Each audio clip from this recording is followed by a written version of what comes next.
Pergunta de Keila Reis novamente. A Keila tá curiosa, Eita, hein? Keila, meu Deus, Essa hein? tá curiosa, hein? Como construir um relacionamento de intimidade com Deus, pastor Arthur? Uou, pergunta boa. Ó, eu quando Deus me trouxe para a igreja, em 2009, vou falar para você, Daniel, eu fiz para não errar mais de 200 jejuns. 200 jejuns. Para não errar, tá? Tô jogando por baixo. Então, assim, era a semana toda de jejum. Olha a responsabilidade que Deus estava me dando. Depois eu entrava eu era magro que dava dó. Quem me conheceu lá atrás, se você for ver as fotos minhas, tem até vergonha. Jejum mesmo, jejuei muito, muito. E muita oração. Eu olho para Jesus, se ele era o Senhor, para ele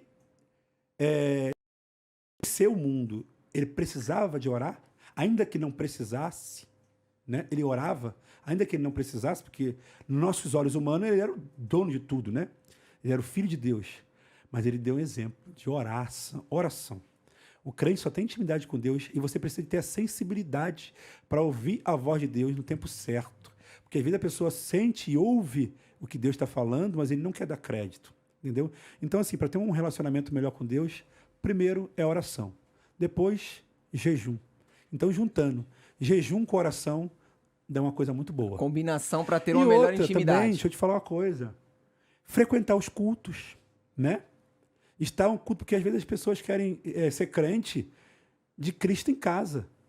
A pandemia trouxe muito isso, né? As pessoas, depois da pandemia, a gente achava que os cultos ia ser aquele culto que as pessoas iam ir para a igreja com o maior prazer, mas nada. As pessoas ficaram acomodadas, querendo ficar em casa e achando que ser crente em casa vai dar resultado algum. Vai não.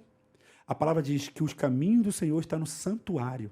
É lá que Deus vai te responder. Você tem que ter o sacrifício para ir na igreja assim. Então, frequentar culto, oração e jejum.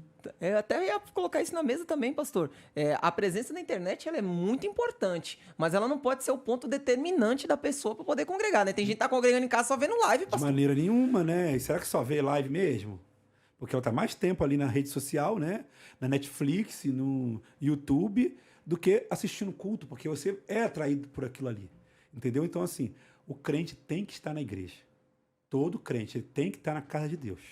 Porque ali é o alimento espiritual. E olha só, vamos e convenhamos. Você está na igreja 1 hora e meia, 2 horas no máximo por dia. Né? E a gente tem 24 horas do dia. Então, aquelas 2 horas ali, vamos dizer, no tempo maior, é o dízimo da sua gratidão a Deus. Você tem 24 horas, você não está nem dando o dízimo completo. Se fosse para dar o dízimo, tinha que ser 2 horas e 40. Não, se nós falarmos desse jeito, né, pastor? Reclama até que o culto acabou um pouquinho mais tarde. Aí já chega no culto olhando pro relógio, chega já no final do culto olhando pro relógio. Vai acabar não, mas perde horas e horas na internet, perde horas e horas no evento, Pra qualquer assistir o coisa. filme do Batman, ela assiste. Exatamente, né? Então, assim, a gente tem que ter uma intimidade com Deus. E todo crente, todo jovem tem que ter esse processo. Tem que ter a renúncia, né? Sim, Porque sem Deus nós não somos nada. exatamente.